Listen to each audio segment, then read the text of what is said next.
L'un des objectifs de l'Université de Nottingham en matière de recherche est de vraiment orienter nos efforts vers les découvertes, les initiatives et les réalisations découlant des excellentes recherches menées à l'université et visant de plus en plus à relever les défis mondiaux.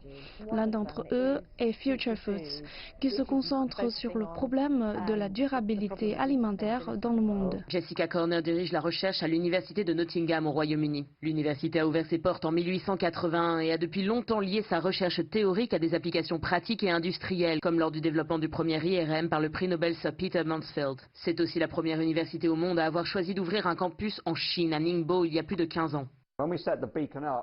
Lors de la mise en place de ce programme de recherche, j'ai été très clair sur les régions du monde sur lesquelles nous devions nous concentrer pour avoir un impact mondial. Ces régions sont la Chine, le Brésil et ensuite l'Afrique continentale.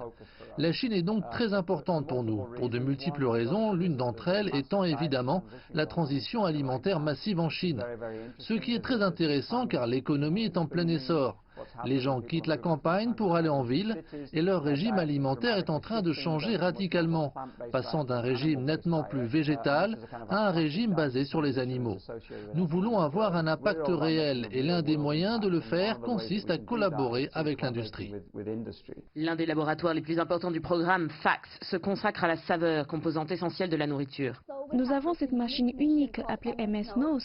Elle peut mesurer le dégagement d'arômes en temps réel. En Chine, nous avons la cérémonie du thé où les mêmes feuilles de thé seront infusées plusieurs fois jusqu'à 5 ou 7 fois.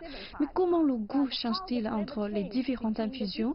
Il n'y a pas encore de réponse, mais cette machine, le MS-NOS, peut nous en fournir la preuve, la composition de l'arôme et de combien il change entre les différents types d'infusions.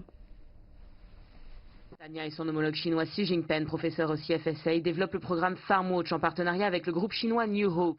New Hope est en fait l'un des 3 principaux leaders de la production animale.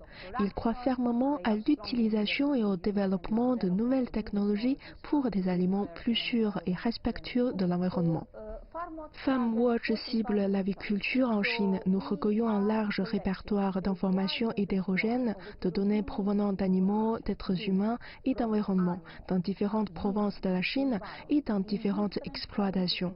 Parce que nous voulons utiliser l'apprentissage automatique, la bioinformatique et le cloud computing, des approches très sophistiquées d'analyse de données pour comprendre ce que sont ces pathogènes, où sont-ils, comment ils se propagent dans la population humaine, pour créer de nouvelles technologies de détection et de traitement préventif de ce type d'infection.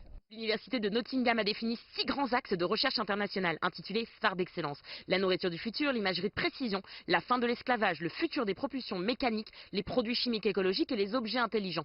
Voilà les sujets qui occupent l'université aujourd'hui et parmi ses grands partenaires pour mener à bien ces programmes ambitieux, la Chine occupe une place de choix. Que ce soit au niveau institutionnel avec l'échange de savoir, de scientifiques ultra qualifiés et de ressources, ou au niveau du financement avec les investissements des plus grandes entreprises chinoises. Une collaboration fructueuse qui porte déjà ses fruits en formant les grands scientifiques de demain et en leur offrant l'accès aux meilleurs des 2 pays. Floriane Virgile, Londres, CGTN.